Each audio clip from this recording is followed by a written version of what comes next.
நீங்கள் பிறர் போய் எங்கேயாவது போய் தான தர்மம் செய்கிற இடத்துலையா போய் நிற்கணும், இல்லை தான தர்மமாக செய்யணும். நீங்கள் என்ன செய்யக்கூடாது, தானம் தர்மம் செய்பவர்களை தடை செய்யக்கூடாது.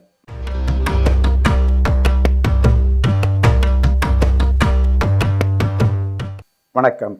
அன்பும் அறிவும் தெளிவும் நிறைந்த இந்த பிரபஞ்சத்தில் சிறந்த அறிவும் சிறந்த ஆற்றலும் பொங்கி வழிகின்ற திறமைசாலியாக வாழ்கின்ற இந்த மகர ராசி நேயர்களுக்கு மிக அற்புதமான காலம்.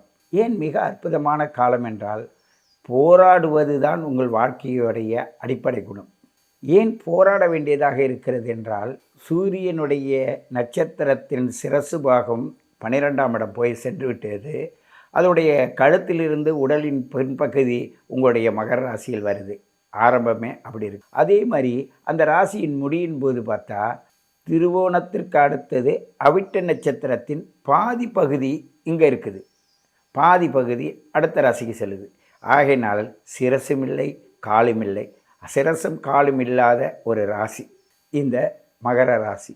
இந்த மகர ராசிக்கு சந்திரன் ஒருவர் மட்டும்தான் அந்த திருவோண நட்சத்திரத்துக்கு உடையவர். அங்கே இருப்பதனால் நீங்கள் நல்லா கேள்விப்பட்டிருப்பீங்க, அந்த மகர ராசி நேயர்கள் எப்பொழுதுமே தாவாயால் தன்னை கெடுத்துக்குவாங்க. அந்த தாவாயால் தன்னை கெடுத்துக்குவாங்க என்பதற்கு இந்த மாதம் உங்களுடைய அஷ்டமாதிபதி அஷ்டமத்திலே இருப்பதால் நீங்கள் அவசரப்பட்டு பெரியவங்கள்ட்ட வார்த்தையை விடாதீங்க. ஏனென்றால் தன்னுடைய பலம் என்னவென்று உங்களுக்கு தெரியும். தெரிந்தாலும் கூட வார்த்தையை பிறர் சொல்லதையும் இணைச்சி நீங்கள் பேசுவதால் நீங்கள் மாட்டிக்கிறீங்க.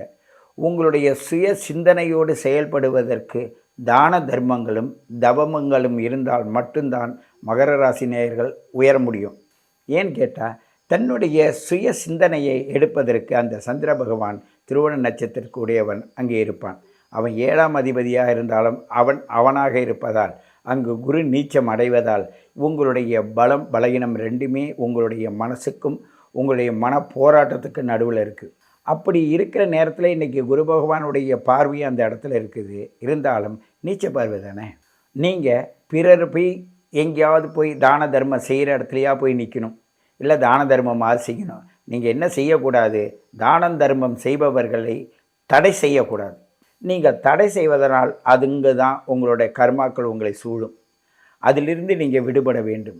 கர்ம காரியங்கள் செய்பவர்களுக்கு துணை புரிய வேண்டும். அவர்களோடு நீங்கள் இணைந்து செயல்பட வேண்டும். அவ்வாறு செய்தால் இந்த 5இல் இருக்கின்ற செவ்வாவும் குருவும் அப்படியே உங்களை என்ன பண்ணிடுவான்னா, அது நீச்சம் பெற்ற கிரகத்தோடு உச்சம் பெற்ற கிரகம் ஆட்சி உச்சம் பெற்றிடில், அப்போது ஆட்சி இருந்தாலும் சரி உச்சம் பெற்றாலும் சரி, அது நீச்சமான கிரகத்தோடு உச்ச கிரகம் சேரும் பொழுது அந்த நீச்சபங்க ராஜயோகமாகி உங்களுக்கு அனைத்து சுகங்களும் கிடைக்கும். இயற்கையாகவே நீங்கள் அப்படிப்பட்டவங்க தான். இயற்கையாகவே உங்களுக்கு என்ன, யாரெல்லாம் செஞ்சு வச்ச தான தர்மங்கள் மட்டும் உங்களை சூழ்ந்து கொள்ளும். நிறைய விஷயங்களில் நீங்கள் தலையிடவே மாட்டீங்க, யாரோட இணைஞ்சே போக மாட்டீங்க, யாருக்கும் ஒத்தும் போகாது. ஏன் ஒத்து போகாதுன்னா, உங்களுக்குன்னு ஒரு தனிப்பட்ட கௌரவமும் தனிப்பட்ட மனோநிலையும் உடையவர்கள். நாலு பிறருக்கு தொல்லை இருக்கக்கூடாதுன்னு நீங்கள் நினைப்பீங்க. நீங்கள் போனாலும் தொல்லை, நீங்கள் போகலைன்னாலும் தொல்லைன்னு ஒரு சிலர் சொல்லுவாங்க. அது எல்லாருக்கும் இல்லை, ஒரு சிலருக்கு அது மாதிரி தான் அமையும். அதனால் அவங்க அட என்ன இந்த ராசி பலனை எதுக்கு பார்க்குறோம் ஆன்னு கூட நீங்கள் பேசுகிறதுக்குள்ள வாய்ப்பை நீங்களே உண்டு பண்ணிடுவீங்க. காரணம் என்னென்னா, எல்லாம் சரியான முறையில் நல்லா உழைக்க தெரிஞ்சவங்க, உழைக்கக்கூடியவங்க. உழைக்கும்போது இந்த கோபமும் சிடுசிடுப்பும் அவசர குணமும் உங்களை கெடுத்துடும். ஆனாலும் உங்கள் வேலையை நீங்கள் பார்ப்பீங்க, நேரத்துக்கு சாப்பிட மாட்டீங்க. நேரத்துக்கு சாப்பிடணும். நீங்கள் நேரத்துக்கு சாப்பிடாது தான் உங்களுடைய வீக்னஸ். அடுத்தது, பேச வேண்டிய இடத்தில் பேசணும், பேசக்கூடாத இடத்துல பேசக்கூடாது. இது ரெண்டும் மாறிவிட்டால் உங்களுடைய ஒவ்வொரு கவனமும் உங்களை பாதிக்கும். பிறர் உங்களை தூண்டி நீ அப்படிப்பட்டவங்க நீ இப்படிப்பட்டவங்கன்னு சொல்லி உங்கள் பெருமைப்படுத்தி உங்களுடைய வார்த்தையை நீங்களே பேசுனது மாதிரி அவங்க பேசி உங்கள் தள்ள வச்சுருவாங்க. இதெல்லாம் உணர்ந்து தான் நீங்கள் வாழ்க்கையில் ஓரங்கட்டி வாழ்ந்தே பழகிட்டீங்க. இருந்தாலும் மனசுக்குள்ளே போராட்டம் போட்டுக்கிட்டே இருப்பீங்க. மனப்போராட்டத்திலிருந்து நீங்கள் விடுபடணும். உங்களுக்கு இன்று கெட்ட நேரத்திலும் ஒரு நல்ல நேரம் இருக்குது. ஏனென்றால் சூரியன் நெட்டிலிருந்து அவன் கெட்டதை செய்தாலும் கூட குரு பகவானுடைய பார்வையும் செவ்வாவுடைய பார்வையும் உங்களை ஊக்குவிக்கும். இருந்தாலும் சரீர சம்பந்தமான ஏதேனும் பிணிப்பிடை வருவதற்கு வாய்ப்புள்ளது. சிரசில வலி, உடம்புல வலி, உடம்பு சார்ந்த பிரச்சனைகள், உறவுகள் சார்ந்த பிரச்சனைகள், உறவில் நீங்கள் ஒரு குழந்தைகளோ இல்லை உங்களோட பூர்வ புண்ணியத்திற்கு போக வேண்டியதோ இல்லை உங்கள் பூர்வ புண்ணியத்தில் பூஜை புரஸ்காரங்களை போய் சேர்ந்து அதில் நிற்க வேண்டியது போக முடியாத தடைப்படுவதோ இது நடக்கும் இப்போது. ஆகையினால் இந்த மகர ராசி நேயர்கள் மட்டும் எப்பொழுதும் தன்னைத்தான் உணர்ந்து தனக்கென்ன உள்ள தவறுகளை திருத்த வேண்டும். தவறுன்னு சொன்னாவே உங்களுக்கு பிடிக்காது. ஏன்னு கேட்டால் நீங்கள் செய்வது எல்லாமே சரின்னு தான் நினைப்பீங்க. ஏன் சரின்னு நினைப்பீங்கன்னா அவ்வளவு நீங்கள் இந்த சமூகத்திலேருந்து ஒதுங்கி ஒதுங்கி ஒதுங்கி வாழ்ந்து வாழ்ந்து வாழ்ந்து அதற்குள்ளே உங்களுக்கு ஒரு நெறியை வச்சிருப்பதனால் சமூகத்தோடு இணைய முடியல. சமூகம் உங்களையும் அழைக்காது. உங்களை மதிக்கலைன்னா மதியாதார் முற்றம் மதித்தொருக்கால் சென்று மிதியாமை கோடியிரும்னு சொல்கிறது போல் ஒருத்தவங்க உங்களை மதிக்கலைன்னா நீங்கள் யார் விட்டும் போக மாட்டீங்க. அவங்க உள்ளன்போடு மதிக்கிறாங்கன்னா அவங்களுக்கு நீங்கள் அவ்வளோ காரியங்கள் செய்வீங்க. நல்லா உழைப்பீங்க, நல்லா சமைப்பீங்க, எல்லாருக்கும் சாப்பாடு போடுவீங்க.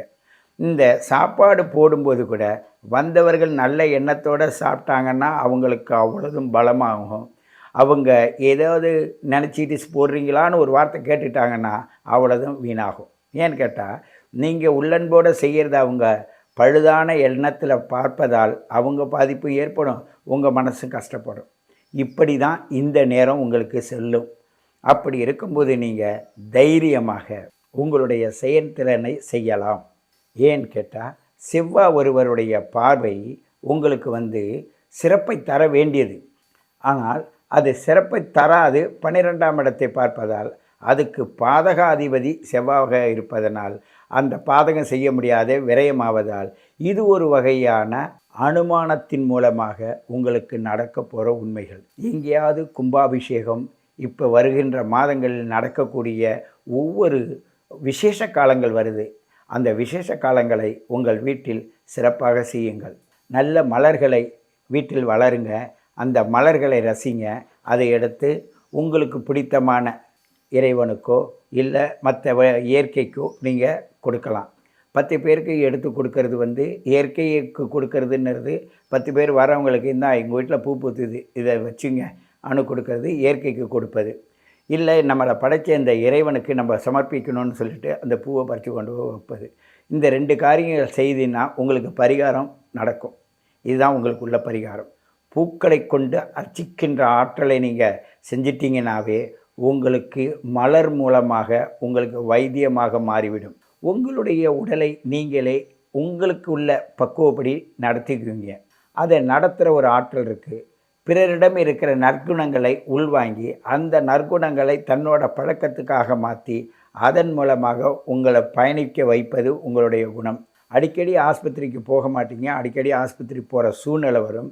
அப்படியே வந்தாலும் கூட தனக்குத்தானே ஒரு பழைய காலத்து முறைப்படி அதுக்கு இந்த சுக்கு மிளகு திப்பிலி ஓமம் இந்துப்பு கசகசா இது போன்ற அந்த பழைய மூலிகை சாறுகள் இந்த மூலிகை மூலமாக தன்னுடைய உடலுக்கு ஏற்ற பக்குவத்தை செய்து கொள்ளும் ஆற்றல் படைத்த நீங்கள் கண்டிப்பாக உங்களை நீங்கள் உயர வைப்பதற்கான இந்த தருணத்தை பயன்படுத்தினால் நிச்சயமாக நீங்கள் உயர்ந்த நிலைக்கு வருவதற்கு நல்ல வாய்ப்பு உள்ளது.